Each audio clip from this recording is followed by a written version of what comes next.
Hello, everyone. Welcome back to another 10-minute eye test. This is Sasha with Arcanum Ventures. I'm here with my good friend Carmelo. How you doing, brother? Today, we're going to dive into Oxya Origin. Really cool looking game they've been building for a couple of years now. Actually, full disclaimer, we do know a little bit about this Yeah, we project, right, actually have Carmelo? spoken to the team, and we are technically breaking one of our rules. We do have some background context here, but we haven't spoken to them in quite some time. I think 12 months. So it's essentially a new project. A lot happens in 12 months. And yeah, I haven't actually seen much of the game itself. So I'm excited to see what the game looks like, early images, demo videos, whatever.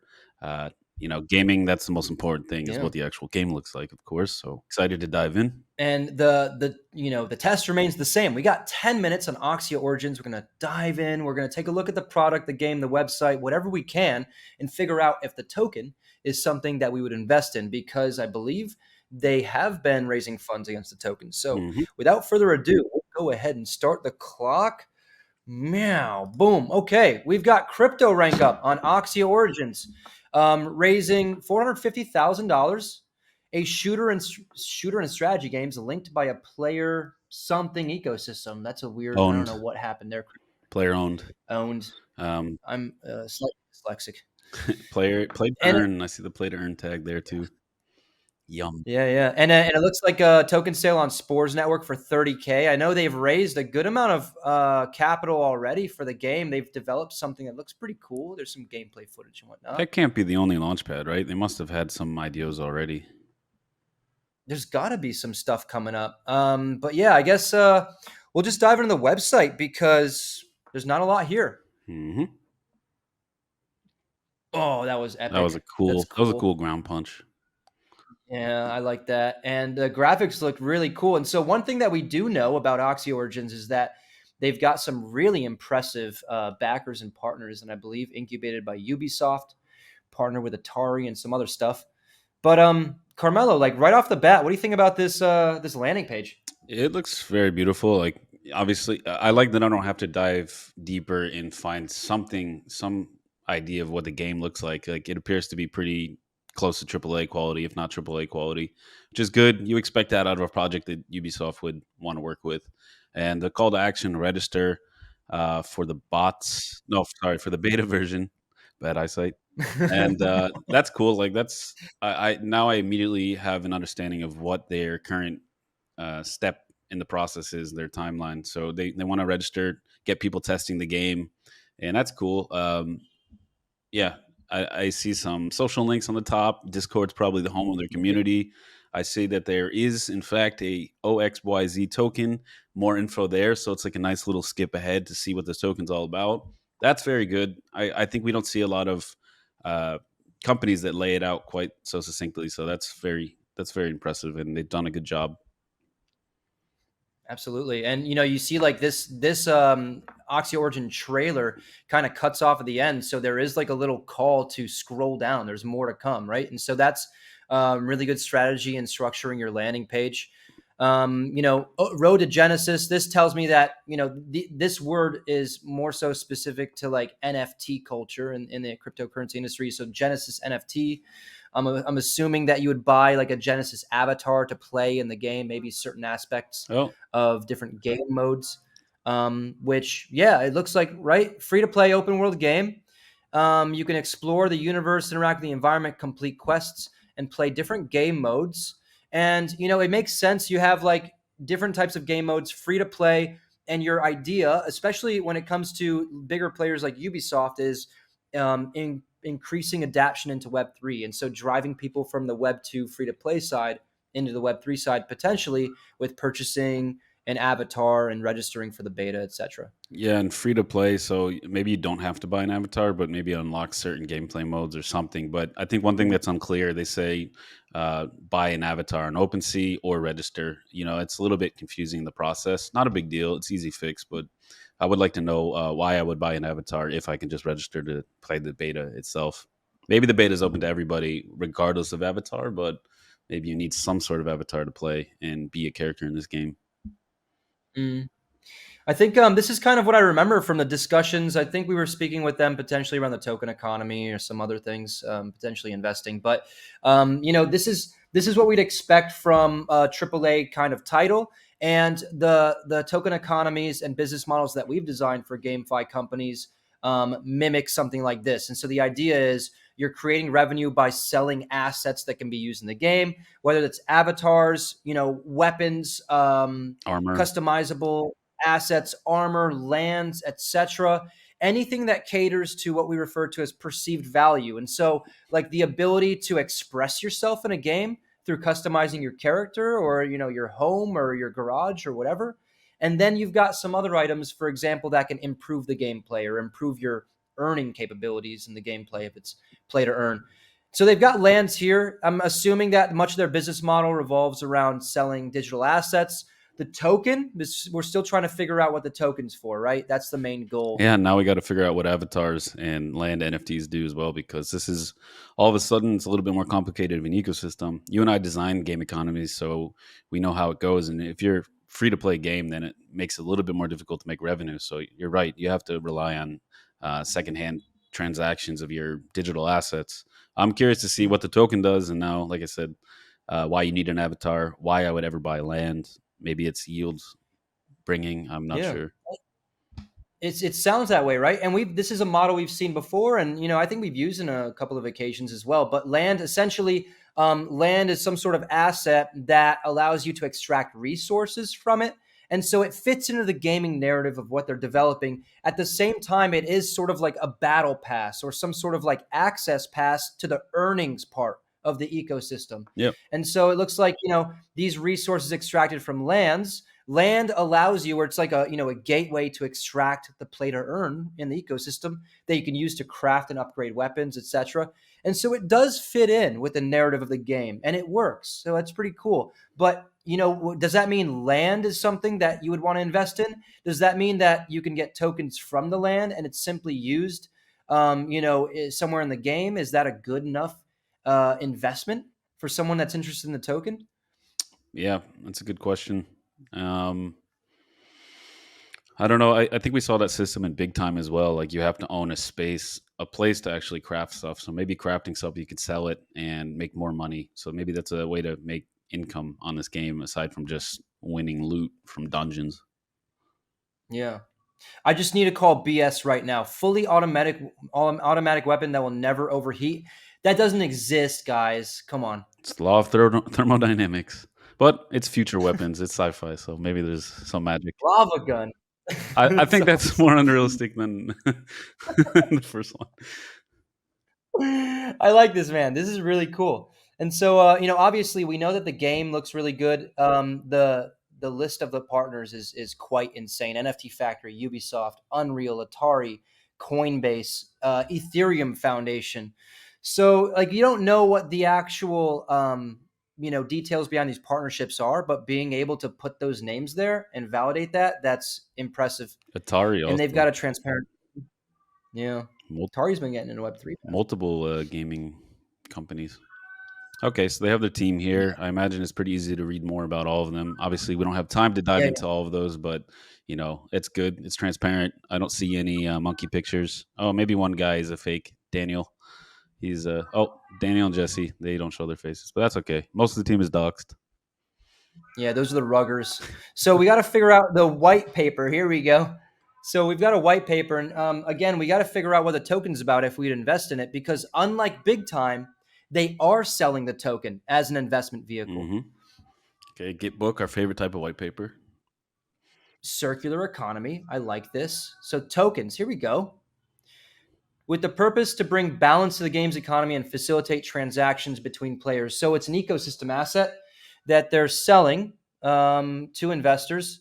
And so hopefully the economy is structured in a way that will accrue value when users come in, they play the game more. And it Six looks like, six different yeah. categories of assets in the ecosystem. And then one of those categories is game assets. So that's like more than six types. Yeah. Yeah, I mean, so you've got like game assets, for example, weapons, buildings, vehicles, extractors. There's a lot of digital assets here, and it makes you wonder what's going to be on chain and what's going to be off chain. Obviously, whatever's on chain is much easier to monetize and get some money out of. Hmm. You can bring in a level of decentralization there and transparency. But I've never really been a huge fan of what I'm seeing here. There's been a number of games that have come to market that have, they say, raw materials, and basically what you're doing is, if you think about minerals, stones, plants, etc. Yeah, this business model exists for like Fortnite and other games like it, but these can all be separate tokens, or none of them can be tokens. And so it seems like a cheap way of bringing in, like, layers of economic buffers to prevent like token price from tanking with the play to earn side. And it's not necessarily a bad thing. Like that's the closest thing we have to mimic reality, right? Like you pick a plant in the woods and you can go home, you can create a potion out of it that you can sell for more money, or you can sell it as a raw material to somebody else. And it's non fungible in the sense that it is one of a kind. It maybe belongs to a species, but you can sell it. Maybe it's big, maybe it's small. So, like if you want to mimic real life economies, like that's as close as you can possibly get. But like you said, there is issues with having everything on chain. It's clunky unless you have like a really robust solution for a blockchain and transacting between players. It's going to be a little bit difficult to execute that. Yeah, absolutely. Oh man, and there goes 10 minutes. Well, no, you made a great point. I think maybe what I'm referring to is that the idea of, you have all these other fungible assets, maybe they're not on chain, but it makes you really question, do you need a fungible token for this, especially if you're using it for store purchases, which, Carmelo, I think you and I both agree it's not the best idea to do that. Yeah. Um, transaction fees on secondary marketplaces. Obviously, this creates a new revenue stream. But again, like, this infrastructure could exist without a native token, Yeah. and I don't see anything about governance. I wouldn't say this can exist without a token. Like they say, if you scroll up, it says in-game store purchases. So I like the idea of having a store in-game because that makes it feel a little bit more real too. Sort of like World of Warcraft having its own auction house in the game. And obviously, they discourage people selling items or characters or accounts outside of the game, but in the game, you can sell stuff that isn't soul bound. But yeah, kind of what you would expect store purchases. It's a lot of purchasing. I think this needs to exist, maybe not on chain technically, but since they're going with the Yeah, Web3 aspect, then obviously it makes sense to have the primary currency of this world that they're building be on chain. As far as the other stuff, like this is an interesting one. Like, there's two questions here. Would you invest in the Oxy's token, and would you invest in land, avatars, other NFTs? Would you buy those? If you're a gaming guild, would you invest in these and hope that they accrue value and then sell them on the open market later for a profit? So this is going to be a pretty massive economy by the look of it. So there's a lot of things you can invest in, and you and I both know that gaming bull run 2.0 is coming soon. I think it's going to be um, where we started off a few years ago. Gaming is going to be massive. It's going to bring more adoption. It's going to bring a lot of capital into the space from traditional non-crypto investors. So from what I've seen so far, I would have to say like and subscribe if you like this content, and give us your ideas for future videos. There's going to be more and more ideas, so we're always receptive to your ideas, and we love your comments. We will try to address all of them. And yeah, I'm going to have to say I think one thumb sideways, just in the sense that I don't typically invest in game assets. And like you said, big time, they launched a token.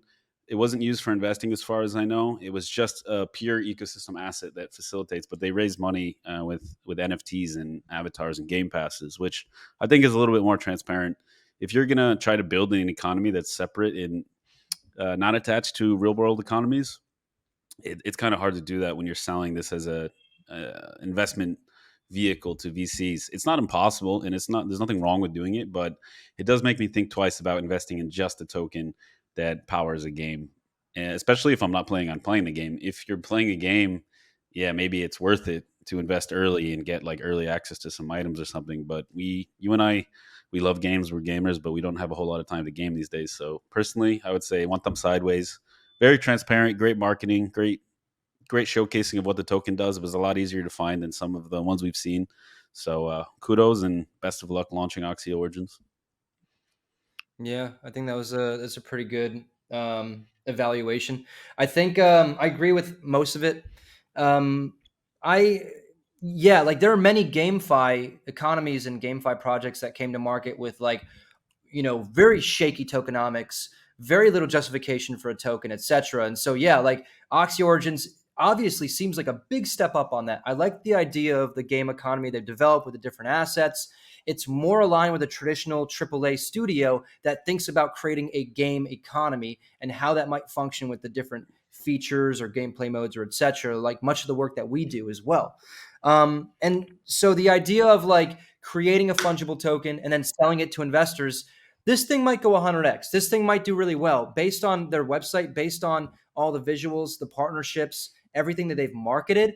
There might be so much interest where this goes 100x. And that's great if you consider the goal to be what you saw with Star Atlas, where like massive pumping on the token price, and maybe the team leverages that speculation to liquidate some tokens and then increase their runway. And, then it just depends, like that doesn't really align with their goal of getting users on board and building out the gaming ecosystem and then like driving the company well forward into the future, except for the part of like dumping tokens and making some money off of it from speculation.